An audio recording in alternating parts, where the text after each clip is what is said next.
Salut, vous êtes bien à l'Aliane, la boutique de jeux de société de Colmar pour cette vidéo news de novembre. On commence avec une information très importante à noter dans vos agendas. Comme chaque année, l'Aliane participera au Festival du Livre au Parc Expo de Colmar les 25 et 26 novembre. Donc notez dans vos agendas, nous serons dans le hall 5, un hall dédié à la pop culture pour la deuxième année consécutive. Nous accompagnerons Gigamic, éditeur de jeux de société, qui animera 8 tables de jeux de société, avec notamment des grosses nouveautés comme Dorf Romantique, Spiel des Jahres qu'on abordait dans la dernière vidéo news, Les chats de Schrödinger, Syllabus, un jeu pour enfants, Mamie Moule Maquis et bien d'autres. Il y aura également l'éditeur et l'auteur des jeux d'enquête sous scellés qui feront de la démo de leurs jeux d'enquête. Il y aura également l'association Nickel qui vous proposera des initiations aux jeux de rôle sur les gammes Donjons et Chatons, un nouveau jeu de rôle qui était très attendu, Bitume, du post-apo, Night, un jeu d'horreur, Les Chroniques oubliées. Il y aura également de l'anneau unique, ambiance Seigneur des Anneaux. Dans ce hall pop culture, il y aura aussi la librairie Capsule, spécialisée dans le manga et la science-fiction, la pop culture, qui aura une scène sur laquelle il y aura des conférences, des quiz, etc. Il y aura également l'Esprit BD, une association colmarienne très connue, le 68e Impérial, une association de cosplay, science-fiction, fantastique, etc. Et il y aura même une boutique de pâtisserie japonaise et plein d'autres choses. Donc notez-vous bien le 26 et le 25 novembre. L'entrée est gratuite, c'est tout le week-end. Qu'est-ce que c'est que cette grosse boîte que j'ai devant moi? Eh bien, pour ceux qui n'auraient pas encore eu l'info, les Aventuriers du Rail. Vous connaissez les Aventuriers du Rail. Cette grosse boîte arrive le 3 novembre. C'est les Aventuriers du Rail Legacy, Légende de l'Ouest. Qu'est-ce qu'un jeu Legacy? C'est un jeu en campagne où au début vous avez les règles un peu basiques d'Aventuriers du Rail, mais au fur et à mesure vous allez débloquer des nouvelles règles, jouer en campagne, ouvrir plein de boîtes, etc. C'est un jeu qui est très attendu. J'en ai déjà énormément en précommande. Il m'en reste un petit peu. À mon avis, ça va être en rupture assez vite. Donc, si c'est le genre de jeu que vous souhaitez offrir ou avoir sous le sapin, n'hésitez pas à envoyer un petit mail, laliane68000@gmail.com pour réserver votre boîte. On enchaîne tout de suite avec nos coups de cœur du mois. Premier coup de cœur avec Turbo Kids, un jeu pour enfants à partir de 7 ans. Ça se joue en équipe ou alors en coopératif. En équipe, chaque équipe va avoir le même parcours devant lui. Un joueur va prendre le stylo et il va se bander les yeux. Son but va être de faire un tracé, d'arriver le plus rapidement possible au bout du circuit sans lever le stylo. Et comment il va faire ça? Puisqu'il aura les yeux bandés, eh bien l'autre joueur va le guider. En fait, il va donner son pouce et l'autre joueur va se servir du pouce pour dire « avance en avant », va à droite, va à gauche, etc.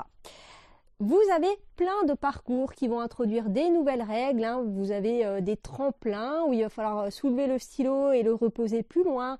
Vous avez des tunnels où la communication va être limitée puisque l'autre joueur peut quand même dire va tout droit, va à droite, etc. C'est super malin, ça fait penser un petit peu pour ceux qui l'auraient connu à Looney Quest, ce jeu où on faisait pareil un parcours, un tracé sans toucher certaines choses. Donc voilà, c'est à partir de 7 ans le genre de jeu où en tant que parent, vous allez passer vraiment un bon moment avec votre enfant. Spirit, ça c'était un de mes coups de cœur de Vichy. C'est l'auteur notamment de Cosmopolite, pour ceux qui connaissent, c'était vraiment un objet ludique non identifié et donc là c'est de nouveau le cas. Olibrius, l'éditeur de Nouvelles Contrées, donc ils font des choses assez originales.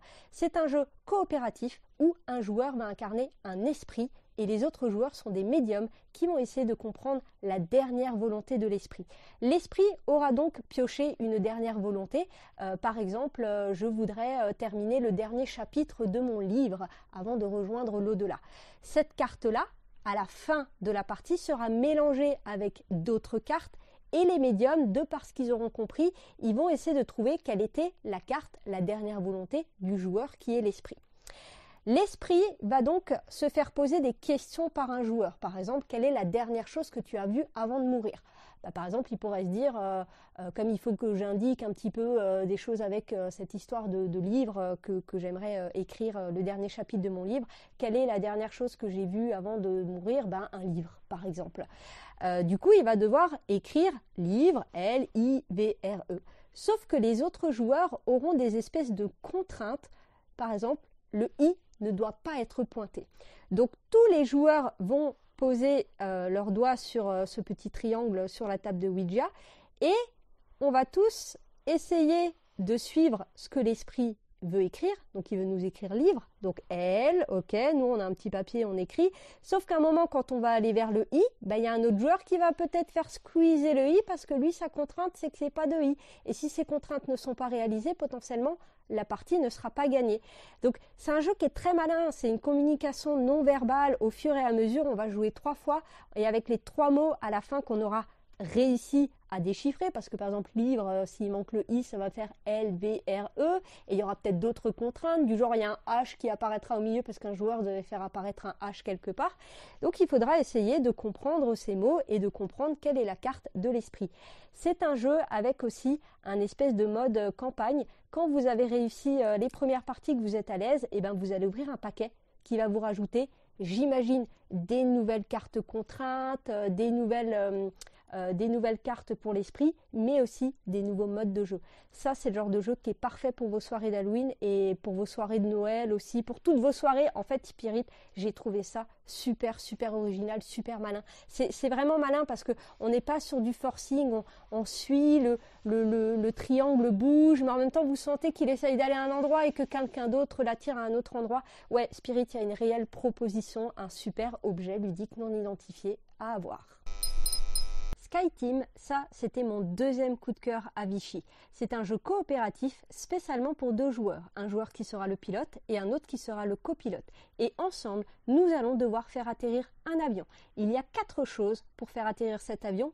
Il faut qu'il ait avancé jusqu'à l'aéroport sans se prendre des avions, sinon c'est perdu. Il faut qu'on soit à la 7e manche, donc ça c'est le compteur de manches qui représente la hauteur, l'altitude de l'avion. Il faut que l'axe de l'avion soit au centre parce qu'un avion qui atterrit comme ça, c'est pas terrible. Et il faut également que tous les trains d'atterrissage et que le freinage de l'avion soit carré. Donc plusieurs choses à respecter pour faire atterrir cet avion. Nous avons chacun des dés de notre couleur, donc 4 dés qui sont numérotés de 1 à 6, des dés basiques. Lors d'une manche, première étape, nous allons pouvoir un petit peu communiquer sur « il serait bien de faire ça, il serait bien de faire ça ».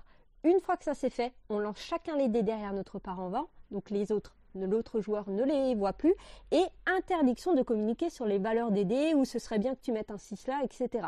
Chacun, notre tour, on va jouer un dé, jusqu'à ce que chacun ait joué les 4 dés, et on passe à la manche suivante. Vous avez des emplacements bleus sur le plateau, donc seul le joueur pilote peut se poser, et les emplacements orange, c'est pour le copilote uniquement. L'idée, c'est que vous avez également 4 emplacements avec un petit symbole attention. Ces emplacements sont obligatoires. C'est à la fin de la manche, il manque un dé, c'est perdu. Ici, c'est pour gérer l'axe de l'avion. Donc si le joueur bleu met un numéro 6, au moment où l'autre joueur met son dé, un numéro 4, on regarde l'axe de l'avion. 6 moins 4, ça fait 2.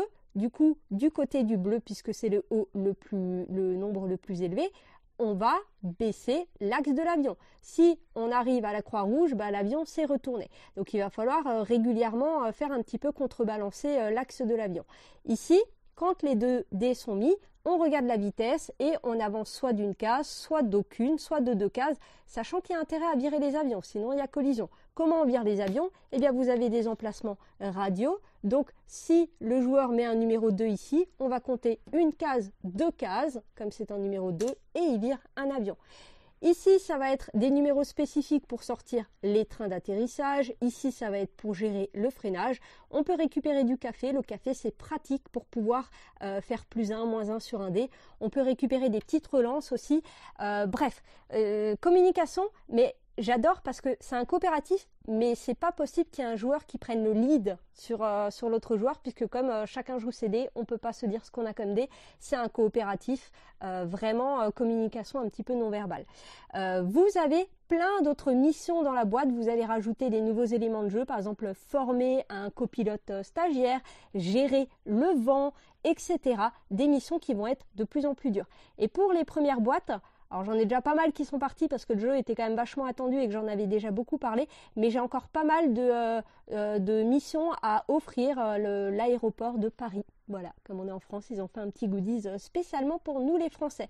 Donc ouais, SkyTeam coopératif de joueurs, à pas louper, il fait partie de ces jeux qui vraiment vous apportent un truc que vous n'avez jamais vu dans un autre jeu. On termine avec Forêt Mixte, qui lui aussi a fait un énorme buzz à Vichy. Ça s'est répandu un peu comme une traînée de poudre que potentiellement c'était un as d'or initié. Donc les paris sont pris.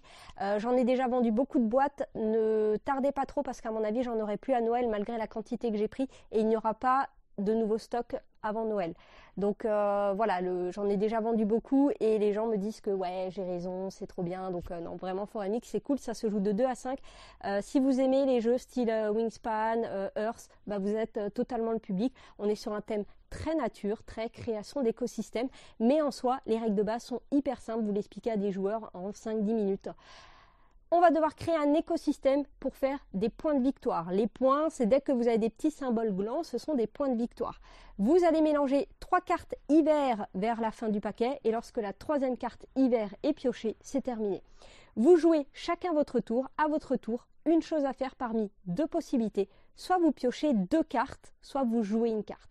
Quand on pioche des cartes, vous pouvez piocher face cachée ou vous pouvez récupérer des cartes face visible. On peut alterner, on peut dire je prends celle-là et je prends celle-là. Vous piochez 2 cartes. Ou alors l'autre possibilité, c'est de jouer une carte. Si je veux jouer un arbre, parce qu'il faudra d'abord des arbres pour pouvoir créer des écosystèmes autour de ces arbres, il y a marqué un petit 1, ça veut dire qu'il faut que je paye une carte. Et payer une carte, c'est défausser une carte que vous allez mettre ici sur la ligne centrale. Donc attention à ce que vous donnez disponible aux autres joueurs. En sachant que si à un moment il y a 10 cartes, ça vire, donc ça peut être une stratégie de défausser plein de cartes pour les faire virer et que l'autre joueur ne récupère pas vos bonnes cartes. Une fois que vous avez un arbre, eh bien vous pourrez jouer des cartes autour de cet arbre. Par exemple, soit je joue un papillon qui me coûte 0 carte et je le mets au-dessus de mon arbre, soit je pourrais jouer une girole qui me coûte 2 cartes quand même et que je vais mettre en dessous. Et donc chaque arbre a 4 emplacements. Je peux jouer pour 2 cartes un sanglier. La manière de faire des points du sanglier, c'est si j'ai joué un marcassin quelque part, il me fait 10 points. Donc si tu as des sangliers, il te faut des marcassins. Les papillons qu'on a vus avant, plus tu as d'espèces différentes de papillons, plus tu as des points. Les marronniers, parce que les cartes arbres font des points aussi. Si tu as 2 marronniers, ça te fait 4 points. Si tu en as 7 ou plus, ça te fait 49 points. Donc vraiment un jeu de combo. Il y a des icônes aussi, tu as des petits bonus. Certaines cartes, si tu défausses des cartes d'une certaine couleur, tu as une petite action bonus. Rejoue un nouveau tour, piocher des cartes. Voilà, à ton tour, une action parmi 2. Le système est super clair, l'iconographie est très claire. Au pire, il y a des petites cartes références. Si tu ne sais pas le sanglier, comment il fait des points, eh ben, tu vas regarder sanglier et tu as une phrase qui te l'explique. Mais très honnêtement, moi, en tant que joueuse, je n'ai jamais eu besoin d'aller vérifier les cartes parce que pour moi, l'iconographie est claire. Donc voilà, petit jeu très addictif qui se joue merveilleusement bien à 2, à 5, c'est jouable. Ça va être plus long, surtout quand on ne connaît pas les cartes. Mais voilà, magnifique. Ça fait moins de 30 €, c'est 28,60 €. Donc ouais, des petits formats, gros jeux dans une petite boîte, on adore. Sur ce, au moment où vous allez voir cette vidéo, vous serez dans vos soirées d'Halloween, dans vos fêtes d'Halloween. Donc je vous souhaite plein de peur et je vous dis à bientôt.